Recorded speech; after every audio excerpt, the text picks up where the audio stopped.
இல்ல அவன் எப்படி இங்க? எனக்கே தெரியல. இந்த ஹாஸ்பிட்டல்ல சொன்னப்போ நானும் பயந்துதான் வந்தேன். அப்ப கூட இந்த ஆள் இங்க இருக்க மாட்டான் தான் நினைச்சேன்.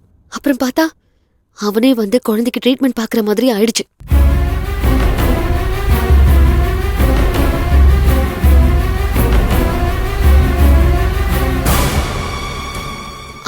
அவனுக்கு தெரியும் இவங்க தான் என் ஃபேமிலின்னு. குழந்தையும் என் அண்ணியோட குழந்தைன்னு தெரிஞ்சுக்கிட்டான். அவன் என்ன பார்த்த பார்வையில அவ்வளவு கோவமும் பகையும் இருந்துச்சு. என்ன பழி வாங்குற கோவத்தை அவன் கண்ணுல நான் பார்த்தேன். நீ அவனை அடிச்சதுனால உன் மேல இருக்கிற கோவத்தை அவன் கண்டிப்பா பாப்பா மேல காட்டுவான். நீ சொல்றது சரிதான். அவன் ரொம்ப மோசமானவன். குழந்தைன்னு கூட பாரபட்சம் பார்க்காம என்ன வேணாலும் பண்ணுவான்.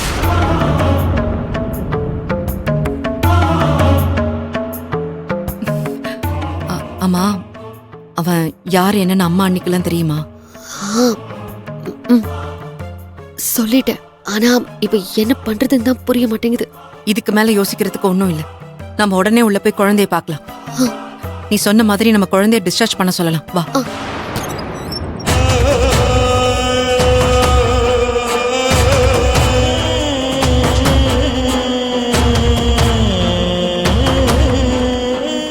டாக்டர், என் குழந்தை எப்படி இருக்கா?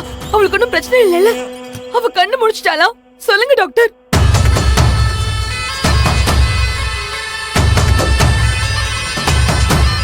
டாக்டர், ஏன் எதுவுமே சொல்ல மாட்டேங்கிறீங்க? என் பேத்தி நல்லா இருக்காளா? அவளுக்கு என்னாச்சு டாக்டர்? சொல்லுங்க. மூச்சு பேச்சு இல்லாத குழந்தை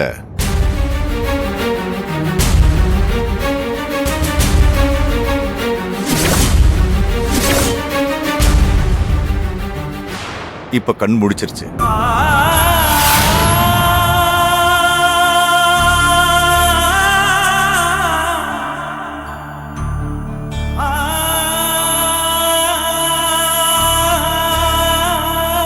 நான் கரெக்டான டைம்ல பாப்பாவுக்கு என்ன பிரச்சனைன்னு தெரிஞ்சுக்கிட்டு அதை கிளியர் பண்ணிட்டேன்.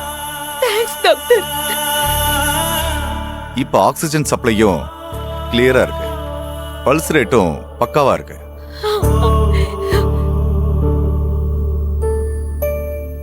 நல்ல வேலை, சரியான டைம்க்கு நீங்க ஹாஸ்பிட்டல் கூட்டிட்டு வந்தீங்க. இல்லனா வேற மாதிரி விபரீதமாயிருக்கும். கடவுளே, என் பேத்தியை காப்பாத்தி கொடுத்துட்ட. இனிமே நீங்க பயப்பட தேவையில்லை. இன்னைக்கு ஒரு நாள் மானிட்டர் பண்ணிட்டு காலையில டிஸ்சார்ஜ் பண்ணிக்கலாம். சரிங்க டாக்டர். தைரியமா இருங்க, உங்க குழந்தை நல்லா ஆயிட்டா. Thanks doctor. நான் குழந்தைய பார்க்க போலாம்ல? தாராளமா. அம்மா ஒரு நிமிஷம், உங்ககிட்ட கொஞ்சம் பேசணுமே. என்ன டாக்டர்? குழந்தைக்கு எதுவும்? அதெல்லாம் ஒண்ணு இல்ல, நீங்க வாங்க சொல்றேன்.